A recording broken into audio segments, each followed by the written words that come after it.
நான் அரும்பாக்கம் ஜெயநகர்ல தான் வீடு கட்டிட்டு வந்தோம். எங்களோட ப்ராப்பர்ட்டி வேல்யூவே கிட்டத்தட்ட 2 கோடிக்கு போகும். என் பொண்ணு 1 கோடி நீ பார்த்த வந்து அப்ப 7th தான் படிச்சிருந்தா, என் பையன் வந்து 5th தான் என்ன படிச்சிருந்தான். ரொம்ப சந்தோஷமா தான் அந்த வீட்ல இருந்தோம். கரெக்டா 1 வருஷம் கூட இல்ல சார் நாங்க சந்தோஷமா இருக்கிறது. எதிர் வீட்ல ஒருத்தர் வந்து அங்க இருக்கிறாங்க.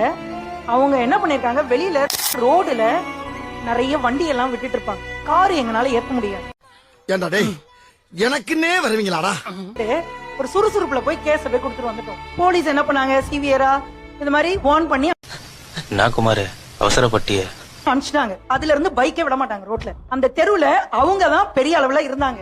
ஏன்னா பிறந்து வளர்ந்தது. நாங்க எங்கேயோ இருந்தோம் ஒரு வாடகை வீட்டுல, அதே ஜெயநகர்ல ஒரு வாடகை வீட்டுல இருந்தோம். எங்க வீட்டுக்கார் வந்ததுக்கு என்ன கேட்டாங்கன்னா, அந்த பெட்டிஷனர், எங்கேயோ இருந்து வந்த ஒரு ஆளு, நீ எப்படி இத வந்து என்கிட்ட நீ கேட்க முடியும், உனக்கு என்ன தகுதி இருக்கு? இததான் வெக்கம், மானம், சூடு, சொரணை எல்லாம் பேங்க்ல பிக்சர் டெபாசிட்ல போட்டு வச்சிருக்கானுங்க. இன்னைக்கு வரைக்கும் அவர் இன்சஸ்ட் பண்ணிட்டு அந்த நூல் பிடிச்ச மாதிரி நான் வாழ்ந்த தெருவுல நீ ஒரு வீடு வாங்கி குடி வந்துட்டு நீ எப்படி என்ன கேள்வி கேட்கலாம், எப்படி வண்டி விட முடியாதுன்னு சொல்லலாங்கிறதா நீ புரிஞ்சுக்கிட்டாங்க வாசு. இந்த தெருவுல நீ இருக்கிறதுக்கு லாய்க்கு கிடையாது, கிளம்பி போயிடணும். எங்க ஹஸ்பண்ட் பில்டர் தான், இந்த மாதிரி 100 வீடு கட்ட முடியும். பெரிய விஷயம்.